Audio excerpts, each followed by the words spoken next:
الرحیم السلام علیکم۔ کل جہاں سے ہم نے چھوڑا تھا آج پھر وہیں سے میں شروع کروں گی، کیونکہ میں نے سیرہ شروع کی ہے تو آئی تھاٹ کہ مجھے یہ شیئر کرنا چاہیے with my YouTube family and with every one who call his self Muslim. So let start. بسم اللہ الرحمن الرحیم۔ اچھا، اتبعوا ما انزل الیکم من ربکم ولا تتبعوا من دونہ اولیاء قلیلا ما تذکرون وکم من قریۃ اخلقناها فجاءها بأسنا بیاتا او هم قائلون فما كان دعواهم اذ جاءهم بأسنا الا قالوا انا كنا ظالمین۔ تو پلیز مجھے جج مت کیجیے گا، میری جو تجوید ہے وہ بالکل بھی اچھی نہیں ہے، but I am try to improve, so جج مت کیجیے گا۔ لوگوں، جو کچھ تمہارے رب کی طرف سے تم پر نازل کیا گیا اس کی پیروی کرو، اور اپنے رب کو چھوڑ کر دوسرے سرپرستوں کی پیروی نہ کرو، مگر تم نصیحت کم ہی مانتے ہو۔ کتنی ہی بستیاں ہیں جنہیں ہم نے ہلاک کر دیا، ان پر ہمارا عذاب اچانک رات کے وقت ٹوٹ پڑا یا دن دہاڑے ایسے وقت آیا جب کہ وہ آرام کر رہے تھے، اور جب ہمارا عذاب ان پر آ گیا تو ان کی زبان پر اس کے سوا کوئی صدا نہ تھی کہ واقعی ہم ظالم تھے۔ یہ اس سورت کا مرکزی مضمون ہے۔ اصل دعوت جو اس خطبے میں دی گئی ہے وہ یہی ہے کہ انسان کو دنیا میں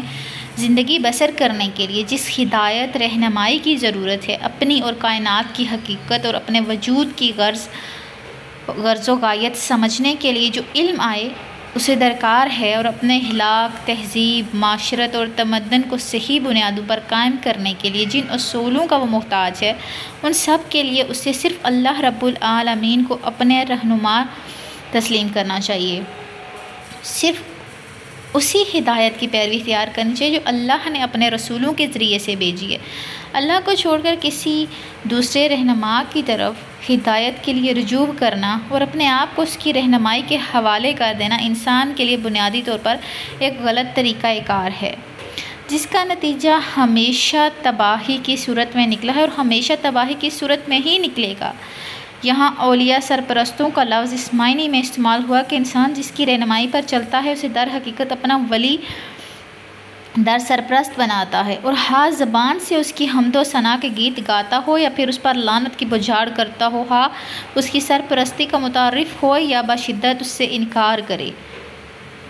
یعنی تمہاری عبرت کے لیے ان قوموں کی مثالیں موجود ہیں جو خدا کی ہدایت سے منحرف ہو کر انسانوں اور شیطانوں کی رہنمائی پر چلیں، اور آخر کار اس قدر بگڑیں کہ زمین پر ان کا وجود ایک ناقابل برداشت لعنت بن گیا، اور خدا کے عذاب نے آ کر ان کی